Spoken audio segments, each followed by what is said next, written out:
विविध भारती पुणे. सुरेखा जोशी सादर करत आहे पुणे वृत्तांत. विकसित भारताचं स्वप्न साकारण्याच्या दृष्टीनं दिशादर्शन करणारा 2024-25 वर्षासाठीचा अर्थसंकल्प केंद्रीय अर्थमंत्री निर्मला सीतारामन यांनी आज लोकसभेत सादर केला. या अर्थसंकल्पात शेतकरी, गरीब, महिला आणि युवा वर्गावर लक्ष केंद्रित करण्यात आलं आहे. या अर्थसंकल्पाचं पुण्यातील उद्योग जगतानं स्वागत केलं आहे.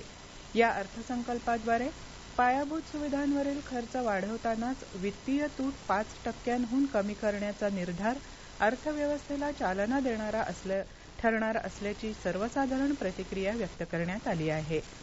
सूक्ष्म, लघु आणि मध्यम उद्योग क्षेत्रातील स्टार्टअपसाठी लागू केलेला एंजल टॅक्स रद्द करण्याचा निर्णय क्रांतिकारी ठरणार असल्याचं Maratha chamber of commerce, industry and ऍग्रीकल्चरचे अध्यक्ष दीपक करंदीकर यांनी सांगितलं. टीडीएसच्या सुसूत्रीकरणासाठी कार्यपद्धती निश्चित करण्याचा निर्णय स्वागतार्ह आहे, असं ते म्हणाले.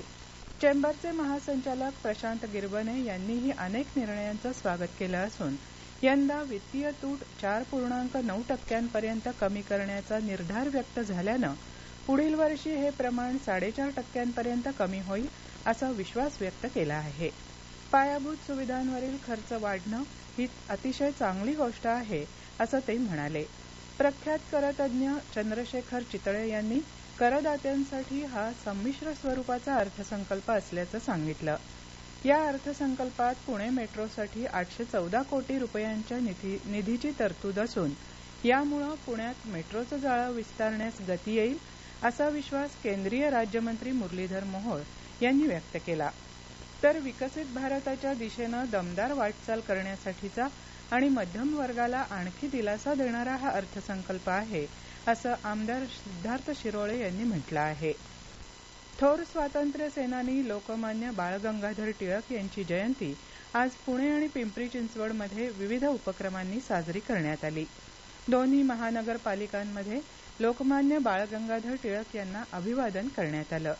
सावित्रीबाई फुले पुणे विद्यापीठातही लोकमान्य बाळ गंगाधर टिळक यांच्या जयंतीनिमित्त त्यांना अभिवादन करण्यात आलं.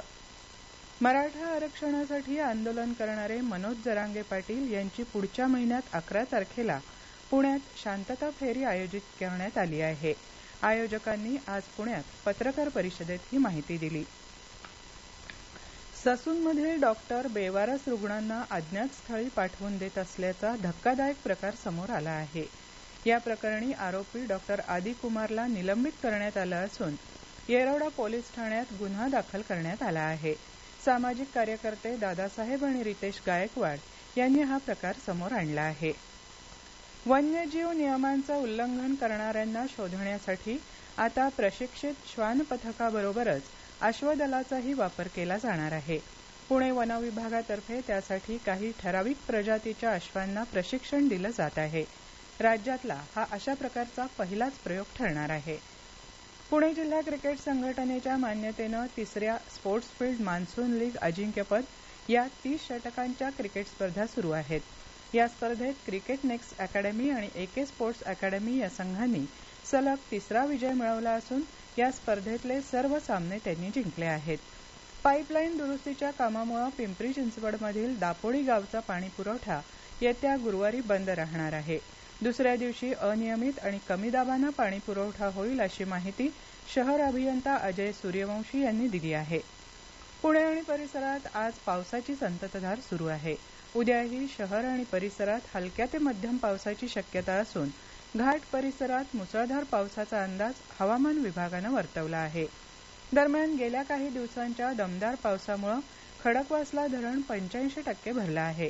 पाऊस असाच सुरू राहिला तर परिस्थितीनुसार धरणाच्या सांडव्यावरून नदीपात्रामध्ये विसर्ग सुरू केला जाण्याची शक्यता आहे. नागरिकांनी नदीपात्रात जाऊ नये असं आवाहन पाटबंधारे विभागानं केलं आहे. हा होता आजचा पुणे वृत्तांत. उद्या पुन्हा भेटू विविध भारती पुणे केंद्रावर संध्याकाळी 6 वाजता ताज्या पुणे वृत्तांतमध्ये. नमस्कार.